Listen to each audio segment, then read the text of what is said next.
Good morning, Dojo Nation. How we doing? Randy Reed here. Hey, time for our coffee talks once a week. I sure am enjoying this.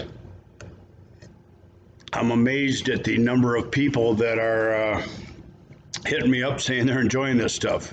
I don't know if it's a commentary on our business or your life, if you like listening to a beat up old karate guy once a week, but I sure appreciate the followers. By the way, I think there's a subscribe button down here if you want to hang around longer. So this year, a couple months, I turned 65. A lot of people owe me a lot of money. The ones that bet I wouldn't make 21, the ones that bet I wouldn't make 30, the ones that are positive I wouldn't make 40, 50, they knew I was too young to die, and here I am at 65. And somebody asked me, what's the most important thing that you think you've learned? And although I've learned a lot, most of it the hard way, or as I like to refer, the fun way.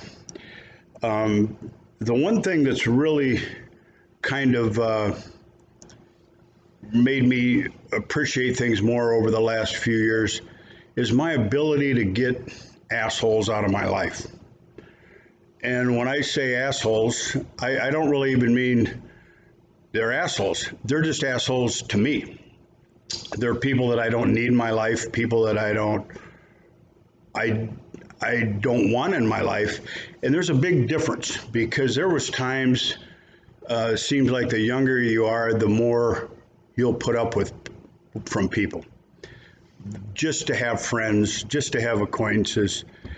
And man, over the years, that was always difficult. And for me to cut off relationships. So in this new age, we have a little delete button down there, and we can delete them, we can block them, and it gets them pretty much out of our life. And I've been deleted, I've been blocked, and I found that the faster I've got on that delete button, the happier I am.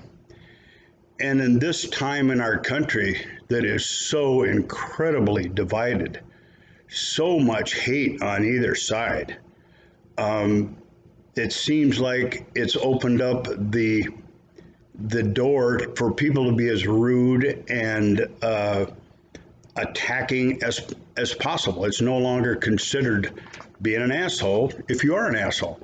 So what I found is people that are not within my value system, people that I don't want to be around, I just hit the two buttons: delete them, block them.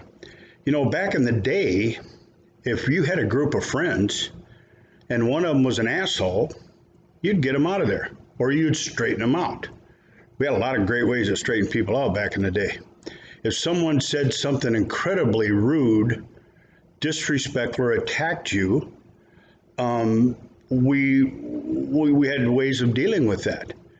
And I saw a quote from a guy named Larry Wiggett, who's a real good motivational speaker. He said if people said in public what they, or said to their people's face what they say on a keyboard, they have a lot less friends and a lot less teeth.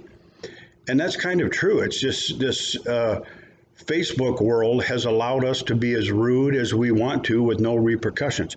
So, and we know who these people are. We've had a bunch of them. Some of them are gurus of our industry, incredibly rude people. And to block them and to get them out of your life, or at least for me, man, it's made me a much happier person. I don't feel a need to battle with anybody. I feel a need to really try to live up to the values I'm trying to set for myself. I never do live up to them. I try every day. I try to do better today than I did yesterday, and I got a long way to go. But if they're not matching my values, it's time to move on. And so if I've learned anything, and 65 times around the sun, it's you don't need assholes in your life. Hit the button, get them out of there. So that's all I got to say for today. Appreciate all your time. Sure appreciate all the followers. Cause Talk's going great. Everybody's all excited about it. We had kind of a push this week for the alumni people got their chance to get in. Then we'll be opening up to the rest of the world shortly here. Thanks again, Randy Reed, over and out. Unless, of course, you've blocked me. Bye.